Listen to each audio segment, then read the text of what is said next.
j'ai l'impression que je suis tous les jours en vacances. Je me sens vraiment béni pour ça. Je suis là, je suis en train de faire une interview avec Views et je kiffe ma race.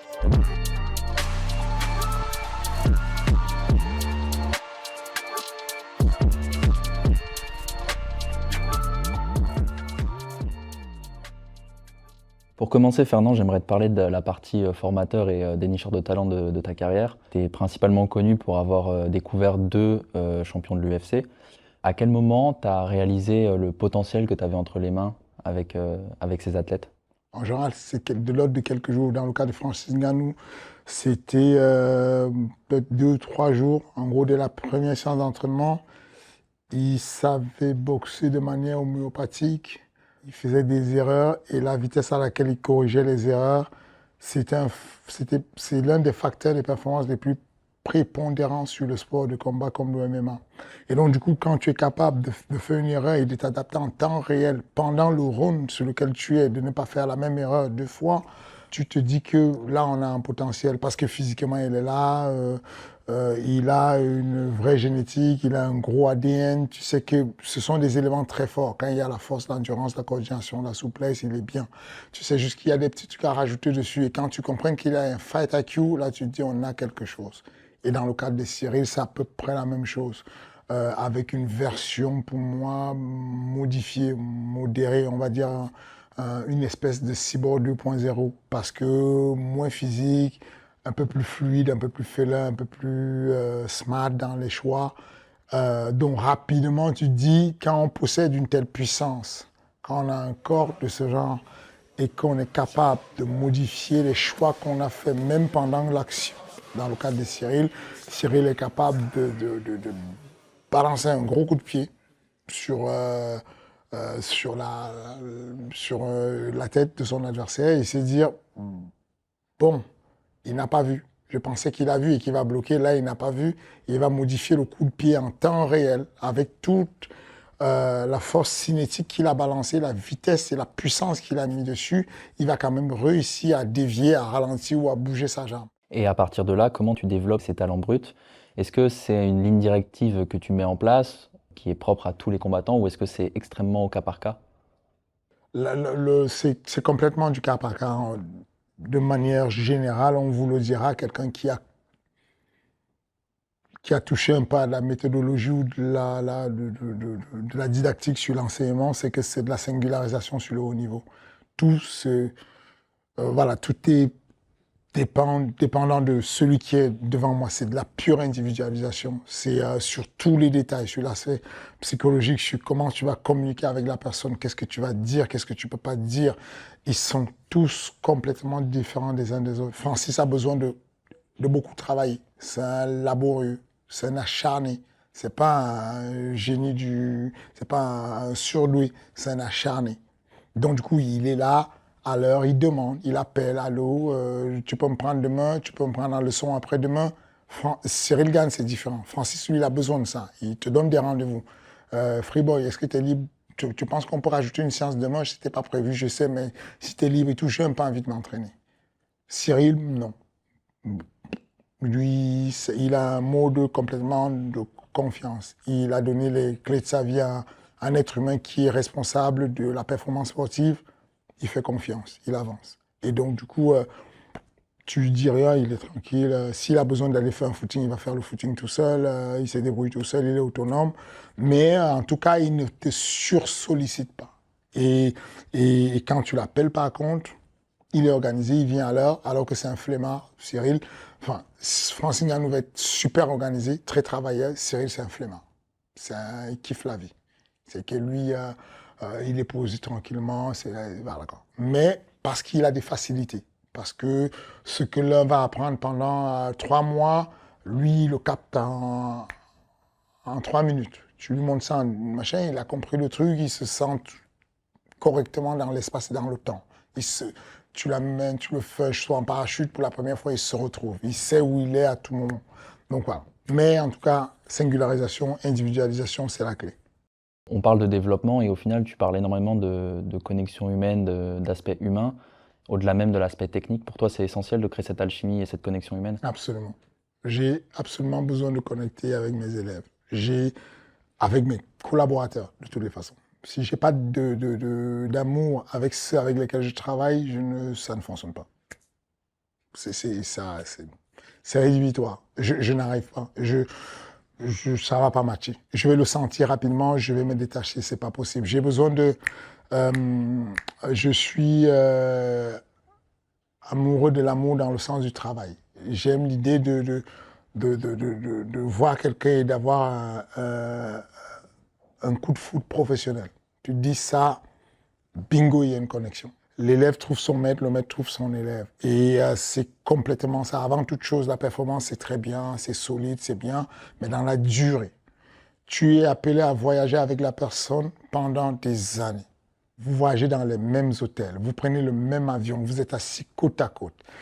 Des fois même, quand le gars n'a pas encore un bon niveau, vous prenez le même lit ensemble. Parce que vous êtes encore à un stade où les organisations n'ont pas les moyens de payer des grosses chambres d'hôtel. Et puis effectivement, quand vous montez en grade, il a sa suite, tu as ta suite, ça devient confortable. Mais en tout cas, il y a une promiscuité telle que si tu ne peux pas le blairer, si tu n'as pas vraiment une connexion, tu te lasses très vite et tu n'as plus envie d'y aller. Quel que soit ce que c'est, même si on te dit tu vas prendre un hôtel 5 étoiles, tu vas prendre le meilleur des jets privés, tu es dégoûté de voyager avec les mêmes personnes si vous ne pouvez pas bosser. Donc, très rapidement, moi, en tout cas, je sais que c'est ma performance en tant qu'entraîneur est directement corrélée à mon intensité de l'offre que je donne à la personne que j'entraîne.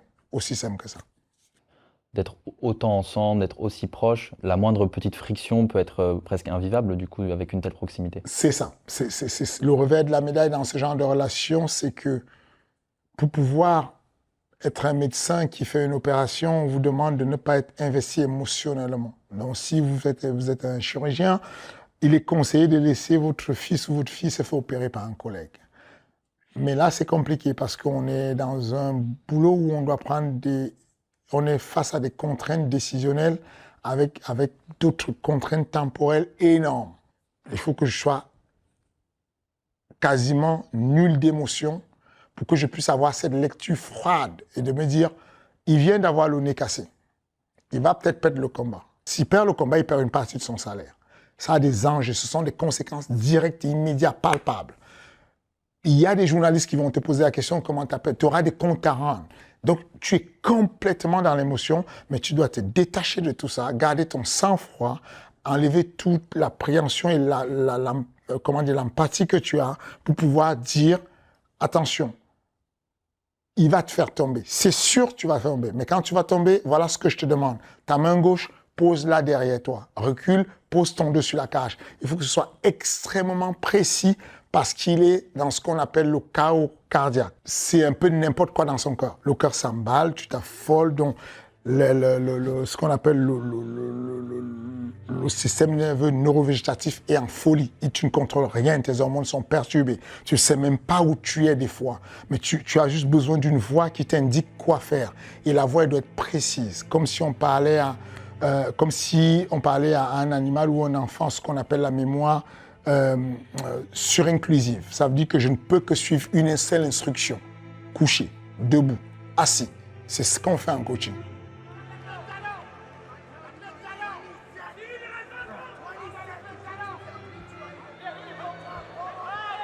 J'ai entendu clé de talon, c'est ça? Ouais, j'ai entendu clé de talon crié par... Sur une clé de talon. Bien vu Fernand là-dessus. Une fois que tu découvres ces talents et que tu les emmènes dans les hautes sphères du MMA, il y a un enjeu qui est immense, c'est celui des training camps, qui sont ceux du très haut niveau, qui demandent un volume de travail, qui demandent des sacrifices, qui demandent aussi une pression. En tant que coach, comment tu les vis ces training camps? J'ai l'impression que je suis tous les jours en vacances. Je me sens vraiment béni pour ça. Je suis là, je suis en train de faire une interview avec Views et je kiffe ma race. J'ai l'impression que c'est vraiment un plaisir. C'est qu'il n'y a aucun moment où j'ai l'impression que je suis vraiment en vacances. Je vis ça bien. Il y a deux manières de vivre les choses. Vous les laissez, vous subissez, ou alors vous résistez parce que la vague vous amène là, vous résistez, vous luttez. Non. J'aime bien l'idée de de laisser la nature de ce que j'ai choisi comme métier m'amener et vivre ça comme un roseau qui se plie mais ne se casse pas tranquillement et tout. Non, j'adore. Il y a des moments, il y a des jours où c'est pénible. Il y a des jours où on est sur une adaptation pour éviter le jet lag. On va faire des entraînements à 3 heures du matin pour s'adapter sur l'endroit où on va aller. Bon, quand on réveille son à 2h30, t'es énervé. Enfin, voilà, il y a des jours où c'est laborieux. Mais cependant, de manière globale, la majorité du temps, mes camps d'entraînement, ils sont très durs parce que méticuleux, parce que je vais chercher le détail. Mais le détail, c'est bien quand tu as un élève. Le détail, quand tu en as 100, ça change tout.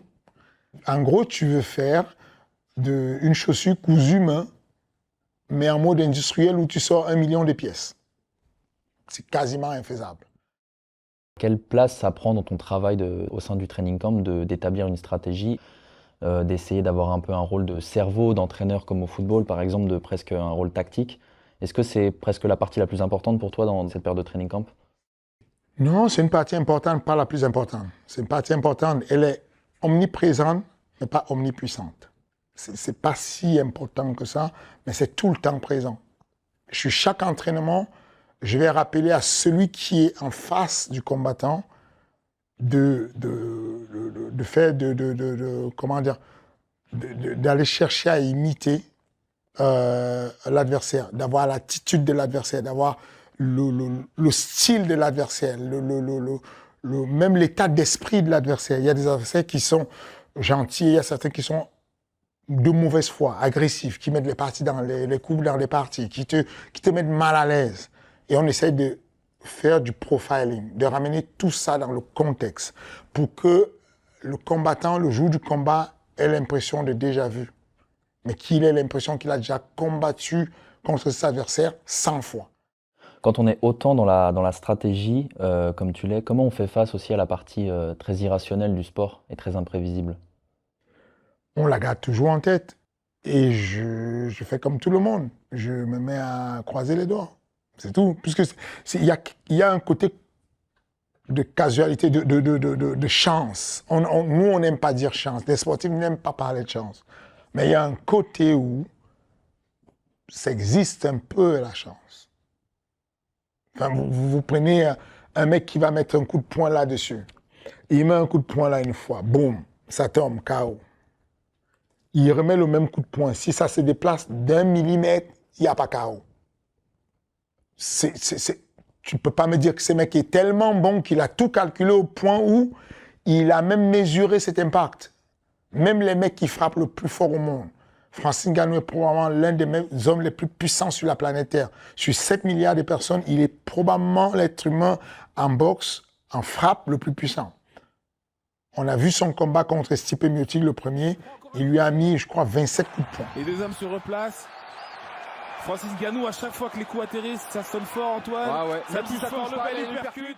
Le mec était amoché, donc c'est preuve qu'il avait touché. Mais Stipe n'est pas tombé KO. Undisputed UFC heavyweight champion of the world, Stipe Miocic. En tant qu'entraîneur, tu as été particulièrement mis en avant lors du combat entre Gane et Ngannou au vu des circonstances particulières. Qu'est-ce que tu as retenu de cette défaite? Est-ce qu'elle était particulière pour toi? Est-ce que tu en as retenu des enseignements qui sont très intéressants pour la suite de ta carrière? Et est-ce que tu l'as vécu différemment, du coup, ce combat? Oh, je l'ai vécu beaucoup d'enseignements, énormément d'enseignements. Avoir amené l'un à la ceinture du titre mondial, ensuite aller prendre l'autre de zéro, l'amener à la ceinture du titre mondial, c'est quasiment jamais vu. Donc, du coup, tu ne sais pas ce que tu auras comme émotion. Je ne savais même pas, j'appréhendais, je ne savais pas si je vais être bien, si je vais être capable de donner des instructions, si je vais être bien, d'autant plus qu'il y avait des bifs privés entre Francis et moi. Enfin, c'est compliqué. C'est pas facile à gérer. J'ai mon élève Cyril qui est quand même mon élève, mais qui est aussi mon client en management. Le manager a le rôle de vendre le combat. En gros, pour que le rôle d'un manager dans la vie, finalement, le manager sportif, c'est de donner le plus d'argent possible pour le moins de combats possible. C'est-à-dire que moi, mon résultat à la fin, c'est de dire combien de sous j'ai mis dans la banque, dans le compte en banque de Cyril Gane, et combien de, on va dire, de contraintes physiques à moins je lui ai donné. C'est ça le vrai ratio qu'on demande à un manager. Donc, de ce côté-là, je dois lui apporter le plus d'argent possible en vendant le combat pour lui ou en lui disant comment vendre le combat. Donc, j'ai tout essayé pour vendre le combat. Tout. Y compris demander de manière exclusive pour la première fois à l'UFC de lui mettre une oreillette qui était directement liée à mon micro et qui permettait que son frère et moi, en puisse lui donner des réponses en anglais, puisque son anglais n'était pas fluide et qu'on puisse lui donner... Il a un frère David qui vit à Boston, donc qui travaille là-bas, qui est parfaitement bilingue, et donc qui puisse lui donner des instructions s'il pense que c'était quelque chose de bien pour rebondir rapidement en ping-pong sur une conversation en ping-pong. Et donc, c'était ça le but, de se dire qu'il y a une performance à gagner un combat, mais il y a aussi une performance à vendre le combat. Quand je vais en combat avec Cyril, je veux qu'il soit performant sur le sport, mais je souhaite aussi qu'il soit performant en banque. Et donc, du coup, je connais les astuces et les leviers. Je sais qu'il faut qu'il soit connu publiquement. Mais sauf que c'est en antithèse avec le bon gamin. Lui, il est vraiment bon gamin. Ce que tu vois de lui, c'est ce que tu achètes. Il n'y a pas d'arnaque, c'est lui. Il est naturel, s'il ne veut pas, il ne veut pas. Derek, how would it feel to get beat by a Frenchman in front of your fans?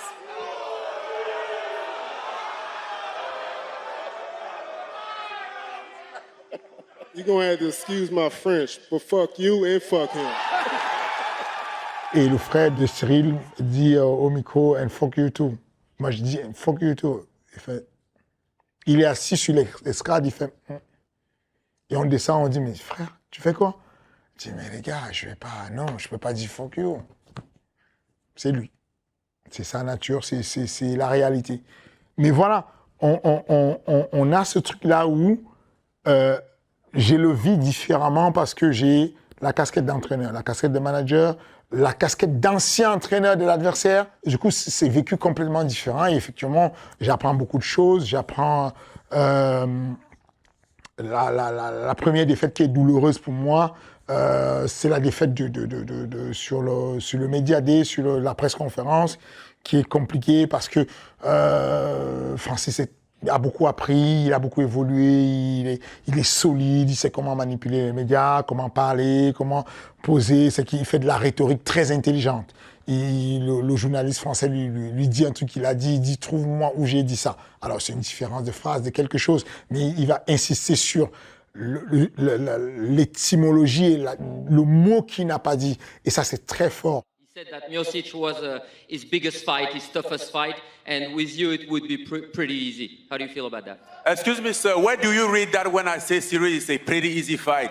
I mean, No, I didn't I'm very confused. Et ensuite, il va dire un truc où il va dire à Cyril, écoute, t'es KO. Et Cyril, bon, lui, dans sa tête, il s'est dit, bon, dans mon monde à moi, les hommes d'honneur, ils n'ont pas peur de dire la vérité. Je vais le mettre mal à l'aise parce que je vais lui demander de dire la vérité. Et c'est un homme d'honneur, il ne peut pas mentir. Et donc, il se retourne vers Francis, il dit, OK, regarde-moi dans les yeux, Francis. Aux entraînements, tu m'as vraiment mis KO? You went on the floor or not? I was on the floor. Oh, you don't remember. Oh, you're a liar. So he was knocked out probably because he doesn't remember. Et là, à ce moment, je sais que Cyril est battu. À ce moment, il est battu parce qu'il est désabusé. Dans son monde à lui, dans ce qu'il croit être le monde réel, il se dit, c'est pas possible. On se connaît, tu ne peux pas me dire que tu m'as mis KO si tu m'as pas mis KO. Mais Francis, lui, moi, je dis ce qui va te déstabiliser. Je sais que je viens de te déstabiliser et t'es mort. Et donc, du coup, je le vis en mode spectateur, mais je le prévoyais déjà. J'essayais de le préparer. Je l'ai préparé au max en lui disant, tu vas tomber dans un piège. En rhétorique, il est bon. Il apprend très vite, il est bon. Et il est solide mentalement. Mais tu vois, lui, il a le côté... je suis quelqu'un de sain et d'honnête. Et je ne vais pas m'étonner, je vais juste dire la vérité. Je pense que la vérité va te clouer. Mais sauf que quand on ne te dit pas la vérité, tu restes dans le passé, dans la conversation. Ça veut dire que la conversation continuait. Cyril était encore bloqué sur ce qu'il avait appris comme mensonge, que Francis était déjà en avant, quoi. Lui, c'était oublié, il lui a mis une boutade, il lui a mis une cartouche, il avance. Et c'est un peu ça le game. Et donc tu le vis comme ça, ensuite le combat arrive, effectivement, tu vis cette masterclass qu'il fait sur le premier round, le deuxième round, il se balade. Je l'avais prédit en disant, il n'a pas d'autre solution. Je le connais, il ne peut pas accepter qu'il soit effacé en boxe. S'il est effacé en boxe, il n'aura qu'une seule option, t'amener au sol. Il va t'amener au sol. Il est très actif, Cyril, il attaque une clé de bras, une kimura, une guillotine, il essaie un renversement, une clé de talon, enfin, il attaque. Francis est très intelligent, il bloque le combat, il sait il va gagner au point, il le fait, il bloque, il le renverse, et puis il a gagné. Voilà. Il reste une poignée de secondes, c'est terminé. Et Francis qui va conserver sa ceinture. Et oui, le jeune Simba devra encore attendre. Moussafa reste le roi. Quelqu'un ne peut pas être managé par Fernand Lopez et se passer de média training, se passer d'apprendre l'anglais, se passer de se vendre. Non, pas sur le haut niveau. Quand ils avaient cette flemme de faire les médias, je leur disais, mais je ne te fais pas les médias pour eux, les médias. Je te fais les médias pour t'entraîner à bouffer du média. Parce que le jour où tu auras un main event ou le jour où tu auras un titre mondial, l'UFC va te presser comme tu n'as jamais été pressé de ta vie. On va te faire 3-4 états en une journée. On va te faire des radios de télévision comme tu n'en as jamais fait. Tu auras des bourdonnements tellement tu auras les casques aux oreilles pour aller sur les radios et tout ça. Ou tu acceptes le process et tu t'y mets maintenant et tu deviens un bon client pour l'UFC, ou alors tu ne vas jamais accepter et tu vas refuser, dire non aux médias. Non, il faut savoir accepter les médias et même utiliser les médias à certains fins. C'est comme ça le jeu du sportif. C'est ce que faisait Mohamed Ali. Ce n'est pas inventé de maintenant. Tu le fais bien, tu le fais, tu ne me fais pas tant pis. Et le fait que tu pousses ces athlètes à vivre dans la lumière, est-ce que c'est pas aussi une manière de les aider à gérer la pression du combat et la pression des lumières de l'octogone qui sont très pesantes pour un athlète? C'est exactement ça. C'est une forme de préparation mentale. Je les pousse à aimer la lumière, je les pousse à vivre avec le bruit, le boucan de ce qu'il y aura le son, il y aura la lumière qui vont te perturber, il y aura des gens qui vont te solliciter. Je veux qu'ils vivent avec la sollicitation. Quand un élève me dit, mais non, coach, j'ai pas bien performé aujourd'hui, il y avait trop de gens à la salle, t'as vu, il y avait des caméras là, ça me perturbe. Non, non, non, non. Tout au contraire, c'est bien que ça te perturbe. Si tu ne peux pas survivre à des caméras d'une petite salle de sport, tu ne vas pas t'en sortir quand tu seras sur des gros événements. C'est maintenant qu'on doit aller chercher à tester si tu es capable de tenir la route avec tout ça. Tu parles beaucoup de transition entre les rôles et un peu de switcher de rôle. La première transition que tu as eue, c'est quand tu es passé de combattant à coach. D'un point de vue mental, elle s'est passée comment cette transition? Elle s'est passée très rapidement. C'est une analyse très analytique, simple, comme si on avait un tableau Excel. C'est bon, ça fait 5 ans que je combats. J'ai combattu un peu partout, en France. Quand c'était le pancras, le MMA n'était pas légalisé, donc du coup j'allais combattre en Russie, en Italie, en Allemagne. J'ai combattu en Thaïlande, à Abu Dhabi. Bon, je vois que j'ai un palmarès c'était quoi? C'était 9-7 et je me dis, bon, je vais faire un dernier combat, je fais une victoire et j'arrête. Parce que je ne sais pas faire ça. Parce que je suis un moyen combattant. Aujourd'hui, j'ai des collègues de ma génération qui ont le palmarès que j'ai, qui combattent dans des grosses organisations. C'est que là, actuellement, qui est de 10 victoires et 7 défaites. C'est pas dégueulasse, attention. Mais je me trouvais médiocre. Dans le sens où je me dis, je vais où en fait? Quel que soit le boulot que je fais dans la vie, j'ai envie d'être numéro 1. J'ai envie de percer. Si j'aimais ce poème de Martin Luther King qui disait quoi que vous fassiez dans la vie, faites-le bien. Si la destinée a voulu que vous soyez balayeur de rue, alors balayez les rues comme Shakespeare écrivait sa poésie, comme Beethoven composait sa musique et comme Michelangelo peignait ses tableaux. Et à ce moment-là, pour un jeune coach, est-ce qu'il y a des difficultés qui sont pas forcément inattendues ou qui sont en tout cas récurrentes?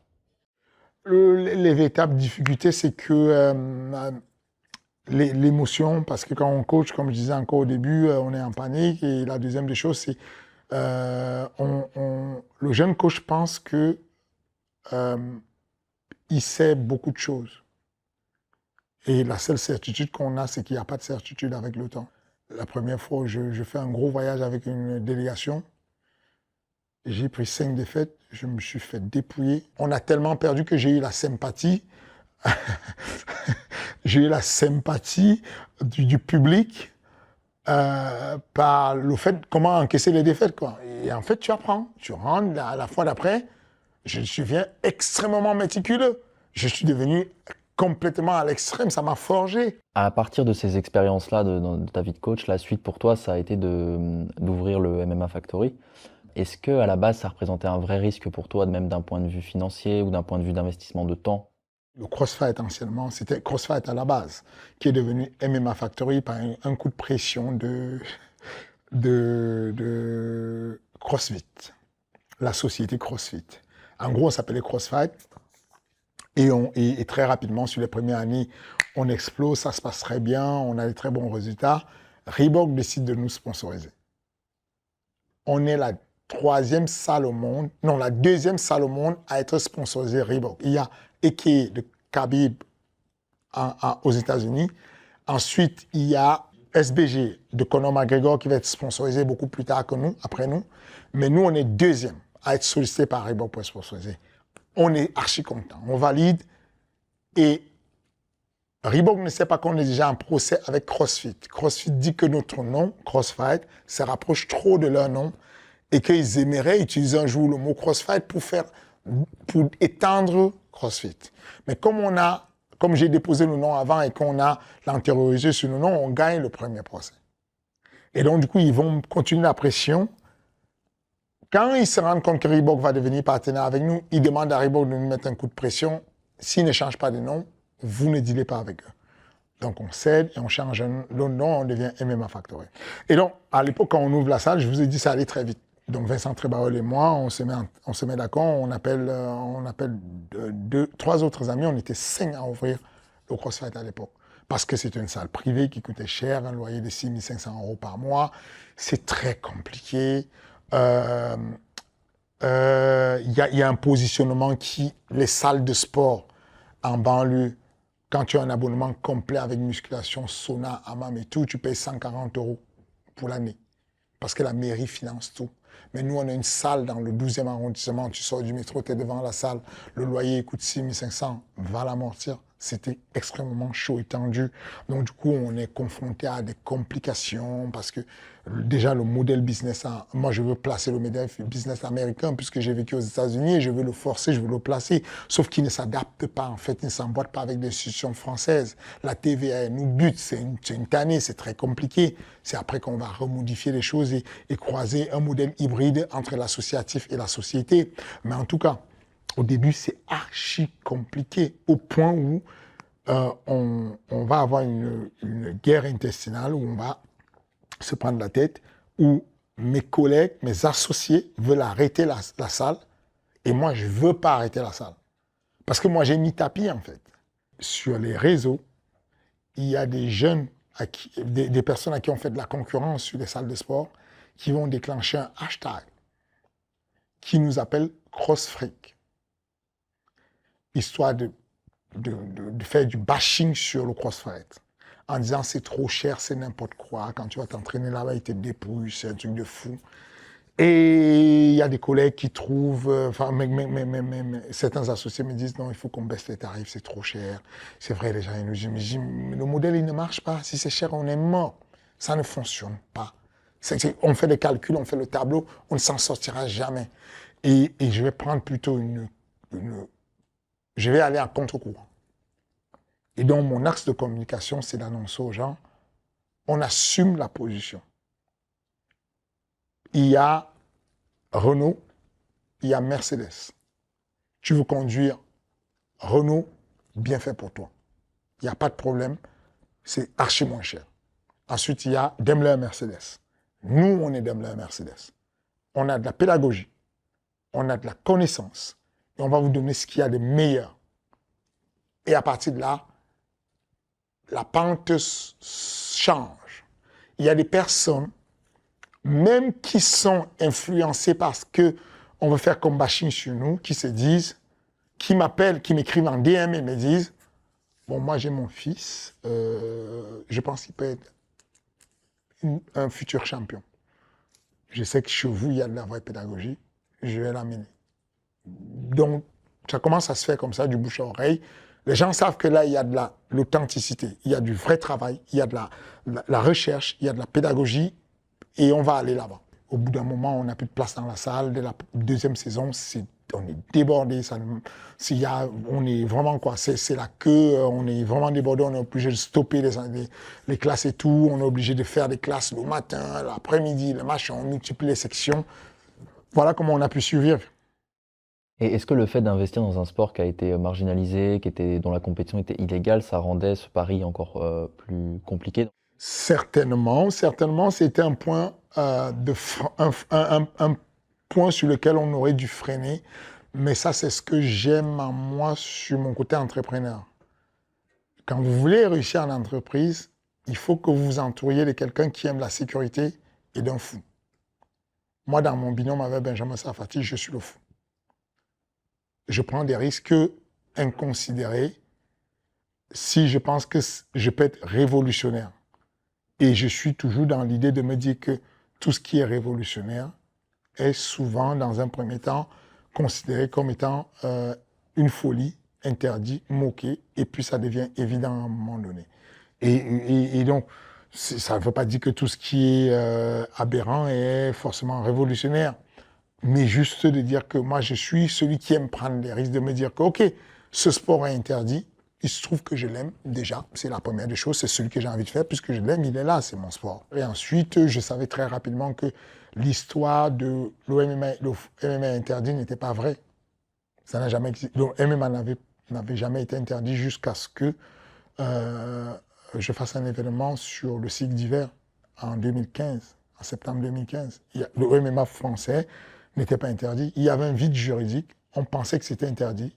Il y avait une circulaire européenne qui disait aux États de se méfier d'un nouveau sport appelé Free Fight. Il n'y avait aucune interdiction.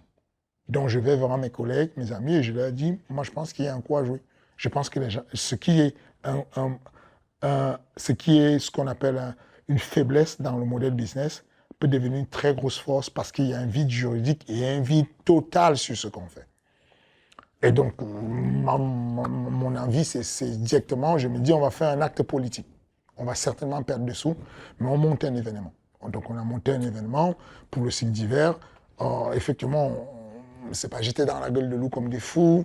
On a bien étudié les contrats, les droits, et on savait que, bon, même si ce n'est pas interdit sur le texte, je le savais, j'avais le code du sport, il n'y a rien qui interdisait ça. Mais je savais que la préfecture, c'est l'État. La préfecture, si elle dit décret préfectoral, vous fermez demain, vous fermez, s'il n'y a pas eu autorisation. Et donc, je vais m'entourer d'avocats, des personnes compétentes, et ces personnes-là vont m'accompagner sur un truc avec des amis, Vladimir, Kamel, on va faire un truc ensemble, où on va faire un événement sur le site d'hiver et on ne va même pas communiquer dessus. On va déposer les dossiers à la préfecture en été, pendant les vacances. Parce que c'est moins regardant, tout le monde a envie d'aller en vacances, on est en début de vacances, et on sait que la non-réponse est vos validations. En gros, si je dépose mon dossier à la préfecture et tu ne me dis pas non, c'est validé. Donc le dossier est déposé, on attend le nombre de jours qu'il faut, ce n'est pas validé, on sait qu'on a un accord, c'est bâclé. On a notre accusé de réception de dossier envoyé à la préfecture, on est refait. À partir de là, on monte tout, on fait l'événement est sold out. On annonce le truc une semaine avant, il n'y a plus de tickets, les gens deviennent fous, ils veulent voir, ils veulent regarder le MMA, tu vois. Le ministère des Sports qui appelle quelques jours avant pour savoir pourquoi on fait ça, pourquoi on a l'autorisation. Je dis, ben non, vous inquiétez pas, envoyez les contrôleurs, vous verrez qu'on a l'autorisation. Ils essaient de shut down l'événement, ils ne peuvent pas. D'ailleurs, mes avocats me conseillent de prendre un paquet de pognon, d'accepter, de communiquer pour qu'on se fasse shut down et qu'on puisse récupérer les sous. Je dis non, c'est un acte politique. Il y a des vraies personnes qui sont venues là pour combattre. On va les laisser combattre, donc c'est un très bel événement. C'est à la suite de cet événement que le ministère des Sports décide de rajouter une mention dans le code du sport qui dit que les frappes au sol sont interdites. Et donc, implicitement, le MMA devient interdit. Est-ce que ce choix politique que tu as largement détaillé, c'est un peu la première graine pour toi de la création d'Ares dans ta tête, de te dire que c'est possible de faire quelque chose de gros? Oui, c'est certainement. Je me suis toujours dit que j'avais aimé cette organisation-là, qui était plutôt compliquée, mais j'avais compris que j'aimais bien faire les événements. Et de toutes les façons, de manière naturelle, ce que je crée comme société en général est utile et fonctionnel. Et pendant qu'on est en train de penser à créer un événement sportif, je suis appelé par le Cage Warrior, à l'époque meilleure organisation européenne, qui me contacte pour qu'on fasse une co-organisation et que je devienne le membre du Cage Warrior de la France et qu'on partage à 50% ce que je fais en France avec ce qu'ils font. Parallèlement à ça, j'ai Vivendi qui m'appelle et me demande d'être le directeur sportif d'une nouvelle ligue de MMA et de les aider à créer une ligue de MMA au sein de Vivendi. Je vais demander aux deux entités, Cage Warrior et Vivendi, de me donner des actions. J'ai envie, je ne veux pas de l'income, je veux faire partie du game. Je veux avoir des billets. Je veux quelque chose. Et à partir de là, le Cage Warrior va me dire, on t'augmente ton salaire, on te met bien comme tu veux, mais tu n'auras pas les parts dans la maison mère de Cage Warrior. On va partager les dividendes de ce qu'on va faire sur la France. Et là, mon choix est vite fait, puisque Vivendi me dit, aucun souci, on te donne des parts sur Ares. Est-ce que cette volonté que tu avais de lancer Ares, c'était aussi une réponse au déficit structurel du MMA en Europe et en Afrique, étant donné que la première édition a lieu au Sénégal? Est-ce que c'était un peu pour proposer des alternatives et renforcer la place du MMA sur ces deux continents? Pas forcément. Pourquoi Ares devient une ligue afro-européenne? C'était parce que déjà, vous voyez, vous écoutez à mon accent à couper au couteau, vous voyez que je suis africain, enfin, déjà à la base.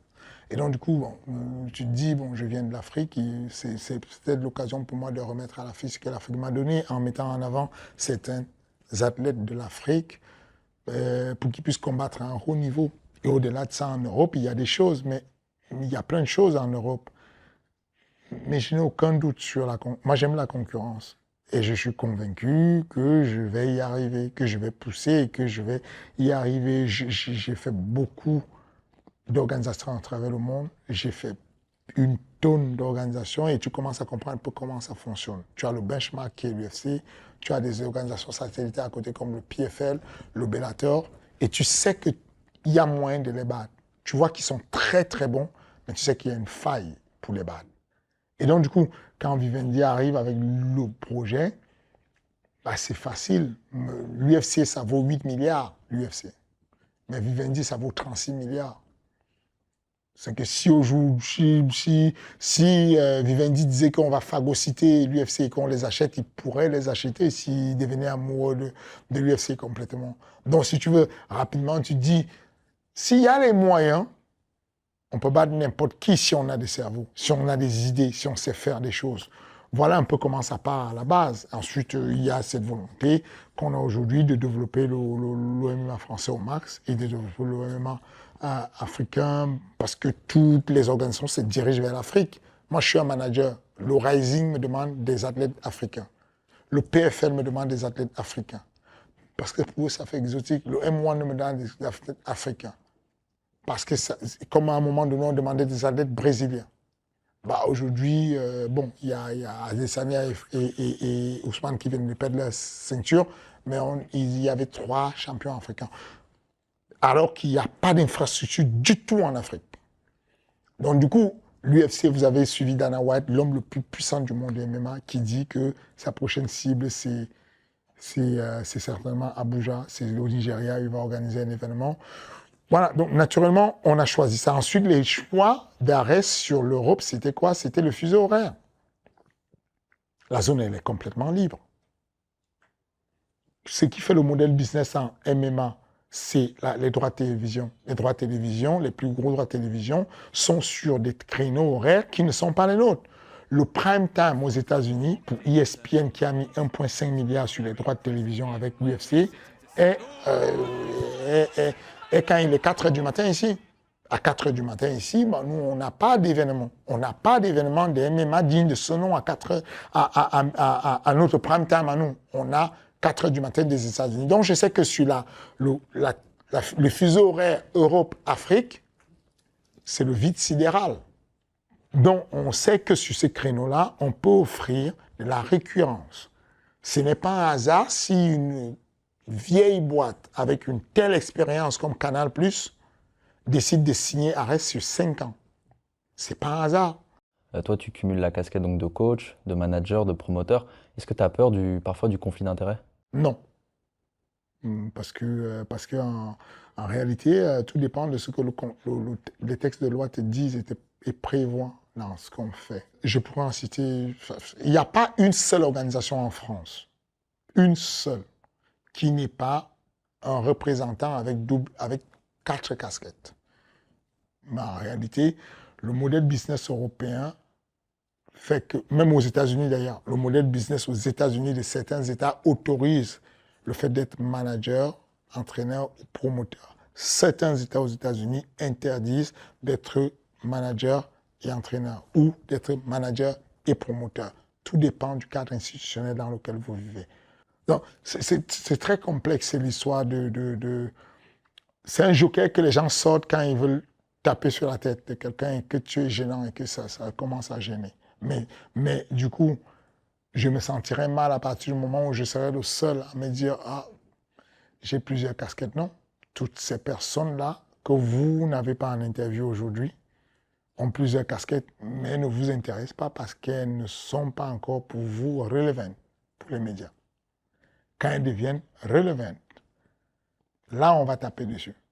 Pour le moment, ils n'ont pas encore de problème de conflit parce qu'on ne voit pas le conflit, puisque pour qu'il y ait un conflit, il faut que ça gêne les autres. Les autres ne sont pas gênés. Ils se disent « Ah, lui, il a un événement, il a un truc de management, il a une école de formation, mais c'est bidon. Qu'est-ce que tu veux que ça me fasse comme conflit? Il peut avoir 10 000 casquettes s'il veut. » Et puis, bon, voilà.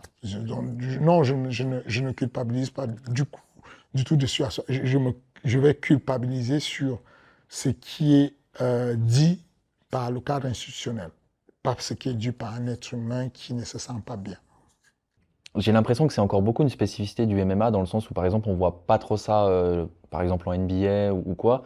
Est-ce que tu penses que c'est aussi lié à l'économie du MMA qui est encore assez fragile, ce besoin de cumuler les casquettes pour pouvoir multiplier les sources de revenus et pouvoir vivre pleinement de ce sport qui est surtout en France? Absolument. C'est ça. Le tissu de la professionnalisation dans les sports de combat est très faible. Aujourd'hui, par exemple, le secteur sur lequel il y a le peu d'employabilité à la NPE, c'est sur les diplômes de sport. Un mec qui est diplômé 3e degré ou diplôme Bac+3, professeur de karaté, de judo, de lutte, ne gagne pas sa vie. Il n'y a pas de métier, ce n'est pas professionnel. Les amateurs ils viennent de temps en temps, les clubs n'ont pas les moyens de payer les coachs. Quand ils les payent, ce sont des défraiements. L'OMMA commence à sortir sa tête de l'eau. Il y a quelques coachs qui ont la possibilité, il y a quelques clubs qui ont la possibilité d'employer parce qu'il y a le genre de combattants que j'ai, des personnes qui gagnent un certain montant, qui commencent. Et encore, c'est vraiment pas gagné. Le management, ça donne un peu de sous. Mais chez les combattants qui gagnent un peu leur vie, un combattant lambda moyen qui vient d'entrer à l'UFC, comme William Gomis, comme Benoît Saint-Denis, il gagne 12 000, plus 12 000 en cas de victoire. Il gagne 14 000, plus 14 000. Si le manager il combat 3 fois par mois, 3 fois par an. Si le manager prend 10% sur ces 24 000, à 2 400, multiplié par 3, tu fais quoi avec? Tu ne payes pas un loyer, tu ne payes rien avec. Et tu prends la casquette d'entraîneur, ça ne paye pas. La casquette de promoteur sportif, ça ne paye pas. La casquette de manager, ça ne paye pas. Qu'est-ce que tu veux que le mec il fasse une casquette? Pour faire quoi? tu n'as pas de vie. C'est impossible pour un mec qui est dans le secteur du sport aujourd'hui à date. Il y en a très peu sur le territoire qui peuvent vivre d'une casquette, très peu même qui vivent de plusieurs casquettes déjà. Effectivement, tu touches un point très sensible, c'est que l'industrie du MMA ne crache pas des sous, pas pour le moment. Et donc, il y a quelques-uns qui ont des puissants contacts, des bonnes relations, qui peuvent commencer à avoir quelques athlètes. Combien de gars ont plusieurs athlètes? Il n'y a pas. Sur un événement, il n'y a jamais en France une salle de sport ou une organisation en France qui a eu 2 mecs sur un même événement de l'UFC. Même des mecs qui gagnent juste 8 000 € par combat. C'est ridicule de parler de conflit d'intérêts.